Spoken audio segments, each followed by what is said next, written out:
Bonjour à tous, aujourd'hui on va continuer l'histoire de Revan et on va plus particulièrement s'intéresser à son histoire, en fait ce qui s'est passé après la défaite des Mandaloriens.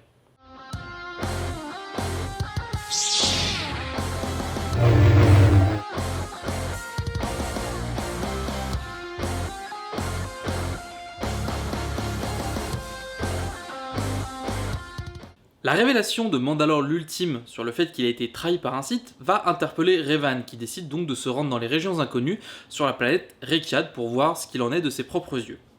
Sur place, ils vont découvrir la tombe du seigneur Sith Dramat le Second, et à l'intérieur du sarcophage du seigneur Sith, il va découvrir un holocron qui va notamment évoquer la planète Nathema d'où est originaire le seigneur Sith.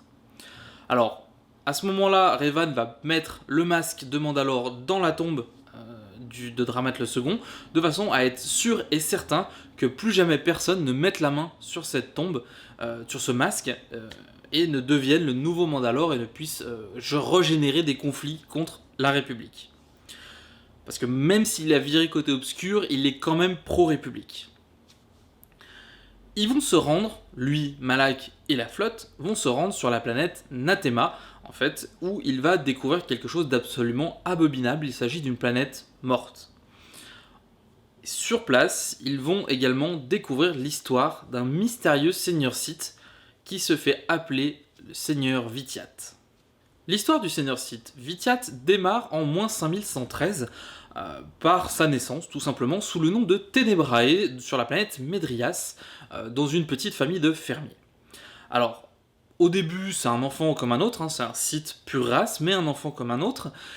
Mais vers l'âge de 6 ans, il commence à développer des pouvoirs et le père se dit tiens, c'est bizarre quand même, mais il n'y a personne dans ma famille ou dans celle de ma femme qui n'a de talent pour la force.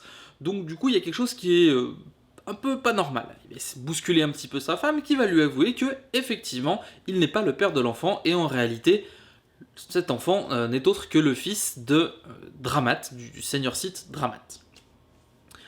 Également appelé Dramat l'Ancien, mais pour plus tard. Alors bien évidemment, le père est pas très content, il va essayer de s'en prendre à sa femme, mais son fils va tout simplement le tuer. À l'âge de 6 ans. Et derrière, le fils va torturer sa mère pendant des mois et la tuer. Toujours à l'âge de 6 ans.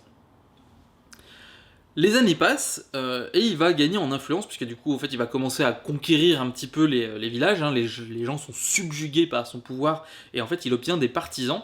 Et petit à petit, il commence à conquérir un certain territoire. Alors, le seigneur Dramat, lui, pour l'instant, il voit ça de loin. Il se dit, il n'y a pas vraiment de danger. Il se dit, bon, c'est pas très très grave. Il s'en fout un peu. Mais 4 ans ont passé et Tenebrae est de plus en plus puissant.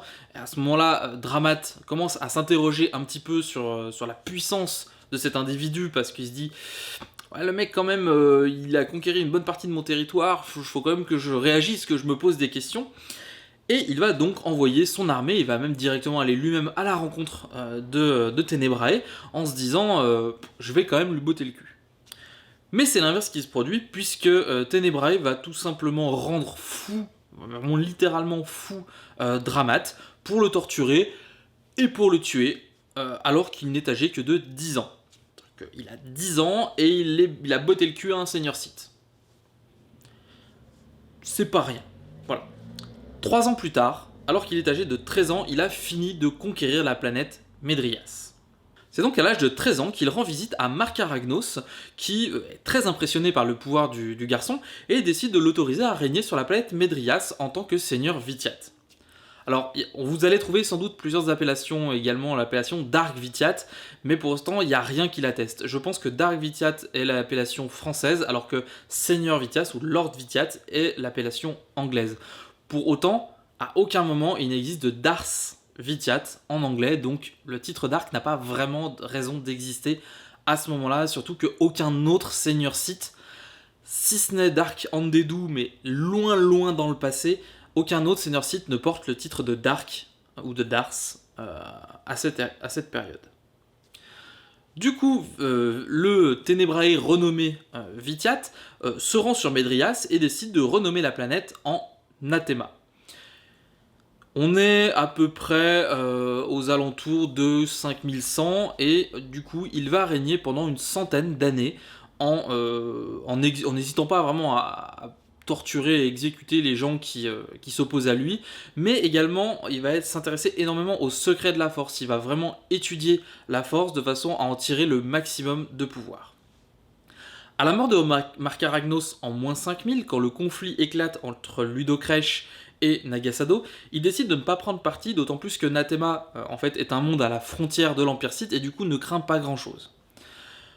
De fait, il va continuer tranquillement à étudier les arts Sith et quand Nagasado revient de son conflit contre la République après s'être fait botter le cul, et que les Sith sont poursuivis à travers tout l'Empire Sith par la République et sont plus ou moins exterminés, il décide de prendre les choses en main et il convie les seigneurs Sith de manière générale, enfin les Sith de manière générale, sur Nathema afin d'accomplir un rituel dont l'objectif est de les renforcer au niveau de la force pour qu'ils soient plus puissants pour pouvoir combattre la République et se défendre contre la République.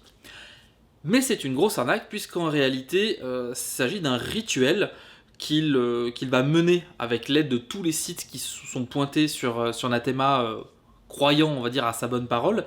Et en fait, il va tout simplement absorber la force de tous les êtres vivants et de la planète elle-même, ce qui va lui conférer l'immortalité.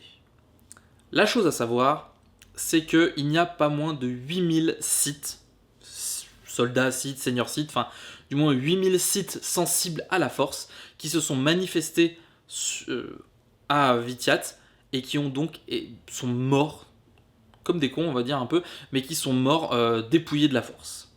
Les 19 années qui suivirent le rituel de Nathema, Vitiat les passa à parcourir l'Empire Sith à la recherche des survivants.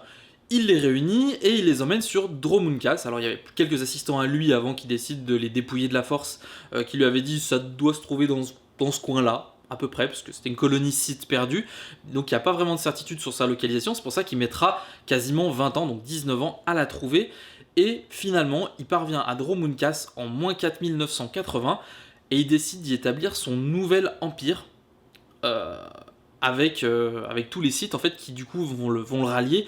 Il va être vénéré comme une sorte de dieu vivant, en disant c'est l'empereur, c'est Vitiat. Enfin, voilà, faut dire qu'à l'époque, le gars il a quand même plus d'une centaine d'années à son actif, mais il dit pas trop que c'est lui qui a cramé Nathema. Hein. En fait, c'était un peu son argument de campagne en disant regardez, si vous me suivez pas, regardez ce qui va se passer. Les Jedi nous poursuivent, ils ont défoncé ma planète. Aidez-moi, je vais vous diriger contre la République. C'est l'objectif en fait de son empire, c'est de se venger de la République.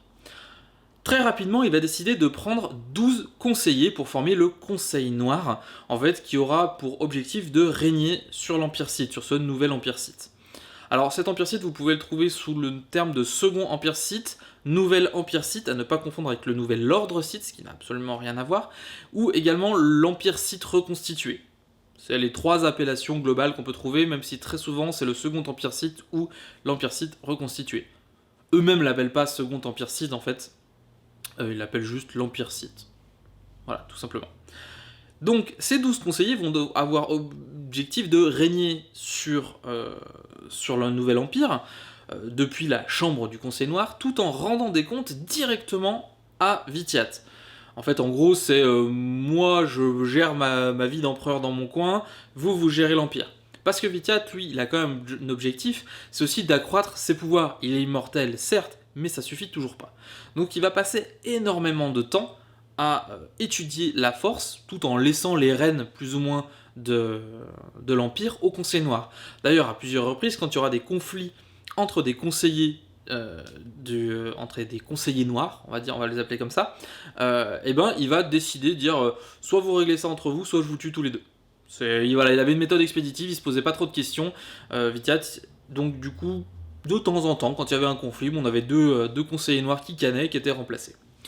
Mais c'est pas la seule instance qui va l'aider à gouverner. Il va également avoir 12 servants en fait, qui vont lui servir de main de l'empereur. Et ces 12 servants, en fait, tout simplement, c'est 12 sites sensibles à la force, qui vont lui servir pour faire des missions d'assassinat, d'espionnage en gros, de façon à avoir une sorte de petite gouvernance indépendante, potentiellement aller dégommer un conseiller noir s'il y en a un qui essaye de faire du zèle.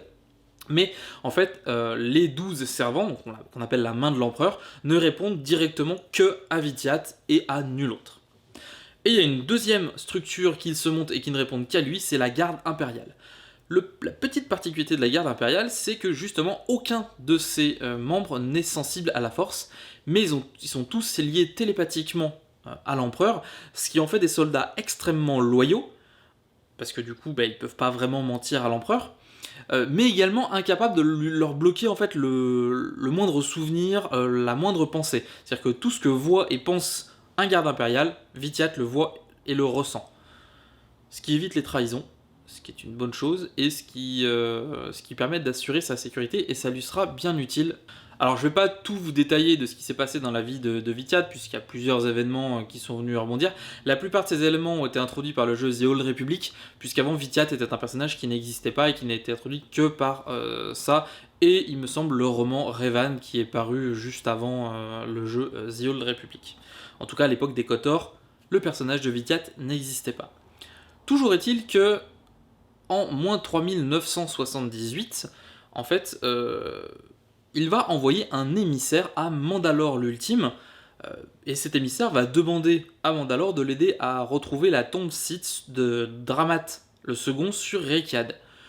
Une fois cela fait, l'émissaire va récupérer la dépouille du Seigneur Sith, qui par extension est le demi-frère, puisque c'est le fils de Dramat le premier, enfin de Dramat l'Ancien, et donc le demi-frère de Vitiat. Ils vont récupérer la dépouille, et l'émissaire va également manipuler un petit peu Mandalore en lui promettant, en lui prédisant une victoire facile et glorieuse contre la République. Et en fait, Mandalore il avait déjà quelques ressentiments vis-à-vis de la République, il les avait vaincus lors de la guerre précédente. Donc lui il se dit, victoire facile et rapide, et avec beaucoup de gloire, allez, on y va. Donc en fait c'est surtout manipulé par l'émissaire. Alors, on n'a pas vraiment d'identité sur cet émissaire, il est possible que ce soit Vitiat en personne, ou simplement un des servants de Vitiat, qui est manipulé en fait par l'intermédiaire qui a manipulé Mandalore par l'intermédiaire de l'empereur. Et 2 ans plus tard, en moins 3976, c'est le début des guerres mandaloriennes, et je ne vais pas vous refaire l'historique, je vous renvoie au précédent épisode si vous voulez voir ça. Aujourd'hui, on va rajouter pas mal de dates dans la chronologie, notamment grâce à l'arrivée d'un nouveau personnage très important, Vitiat. Alors en moins 5113, nous avons donc la naissance de Tenebrae qui deviendra plus tard Vitiat. En moins 5109, nous avons la découverte de ses pouvoirs qui va se terminer par la mort de son père, de sa mère et un certain goût pour la conquête, puisqu'il va se lancer à l'assaut de la planète Medrias. En moins 5103, il va tuer le seigneur Sith Dramat, qui régnait sur Medrias, et en moins 5100, il a fini de conquérir la planète et il est officiellement reconnu comme un seigneur Sith, comme le seigneur Vitiat, par Marka Ragnos. Beaucoup plus tard, en moins 4999, il va accomplir le rituel de Nathema, où il va tuer plus de 8000 seigneurs Sith, ou Sith tout confondu, qui étaient venus à son appel, et il va complètement absorber la force des Sith et de la planète, la rendant complètement stérile. 19 ans plus tard, en moins 4980, ils vont débarquer, lui et les survivants, sur Dromunkas, où il va décider d'établir son nouvel empire Sith.